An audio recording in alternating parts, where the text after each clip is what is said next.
agora é hora do quadro que trata das questões jurídicas do meio rural, o direito agrário.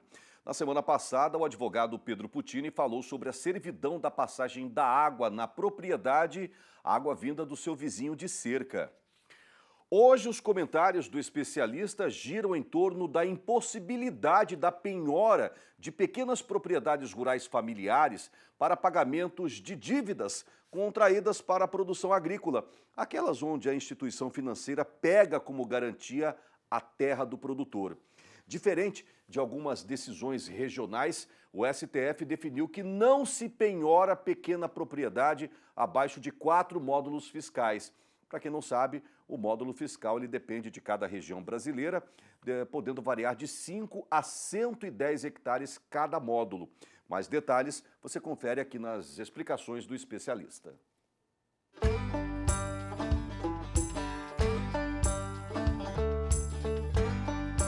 Saudações em mais uma edição do nosso Direito Agrário e na edição de hoje comentando sobre a impossibilidade da penhora de pequenos imóveis para pagamento de dívidas decorrentes da sua atividade produtiva. É um assunto que muitas decisões de tribunais estaduais, até mesmo do Superior Tribunal de Justiça de Brasília, já haviam entendido, já haviam julgado vários casos nesse sentido. Mas desde dezembro do ano passado, esse assunto ele passou a ter uma decisão do Supremo Tribunal Federal com repercussão geral reconhecida, ou seja, que vale para todos os demais casos do país com o mesmo tema definido. E o tema definido foi o seguinte: é impenhorável a pequena propriedade rural familiar constituída de mais de um terreno, desde que contínuos com área total inferior a 4 módulos fiscais do município de localização. É o tema 961 do STF. Lembrando que o módulo fiscal, nós já esclarecemos em uma outra edição a diferença entre módulo rural e módulo fiscal, mas o módulo fiscal ele varia em cada município entre 5 a 110 hectares, o que vai definir qual é pequena, qual é média, qual é grande propriedade rural.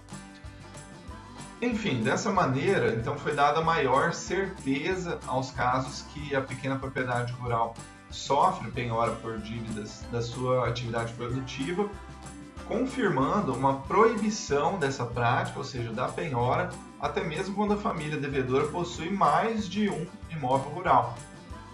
Isso também ficou definido aí pelo julgamento da STF. Segundo o relator, o ministro Edson Fachin, na época do julgamento, a Constituição Federal ela prevê no artigo 5º, no inciso 26, que a impenhorabilidade da pequena propriedade rural para pagamento de dívida ela é absoluta, né? E ele afirma também que é preciso reconhecer que essa redação da legislação constitucional é aquela que se volta para a proteção da família e de seu mínimo existencial e, por exclusão, não ao patrimônio do credor. E diante dessa constatação, ele verifica que a regra geral, quando trata então de dívida contraída pela família em prol da atividade produtiva desenvolvida nessa pequena propriedade rural, pelo grupo doméstico, é a da impenhorabilidade. Enquanto isso, nesse mesmo caso, houve uma tentativa do credor de alegar que haveria possibilidade de penhora pelo fato de que a família possuía um outro imóvel rural, também que o imóvel rural não se enquadraria dentro do conceito de pequena propriedade e que o imóvel rural teria sido indicado como garantia hipotecária para o pagamento de dívidas, o que é muito comum nas instituições bancárias, né? E desse jeito, conforme tramitou esse caso, com as alegações do credor, o relator, ministro Edson Fachin, rebateu todos esses argumentos e deu ganho de causa à família de pequenos produtores e acabou confirmando que, independentemente do imóvel rural ter sido dado como garantia, né, como eu disse, uma situação que acontece muito nos empréstimos bancários, deveria prevalecer o que determina a Constituição Federal quanto à impenhorabilidade da pequena propriedade rural.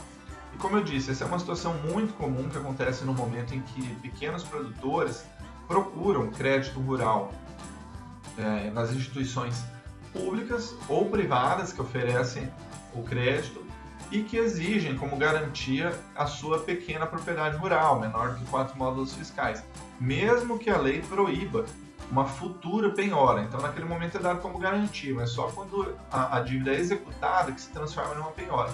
Então, mesmo que seja proibida essa penhora, é muito comum que os produtores acabem dando como garantia e que os bancos aceitem como garantia, né? Então, tanto o produtor como o banco atuam contrariamente à lei. E atento a esse ponto do oferecimento como garantia, houveram alguns ministros, né, como o Cássio Nunes Marques e alguns outros divergentes, que entenderam de maneira diferente do relator, pelo princípio da boa-fé. Né? Se foi oferecido como garantia, estaria desautorizado a buscar essa proteção da impenhorabilidade, mas os votos divergentes todos foram vencidos. E assim também fica claro, portanto, que a situação, por um lado, pode beneficiar inúmeros produtores endividados, como já tem beneficiado, né, em vários julgamentos já antigos, mas com a repercussão dada pelo STF, impossibilitando a rediscussão desse assunto, também pode dificultar o acesso ao crédito dos pequenos produtores, principalmente nas instituições bancárias privadas, pela dificuldade dos bancos conseguirem uma garantia segura para os casos de inadimplência. Então, saudações e até a próxima.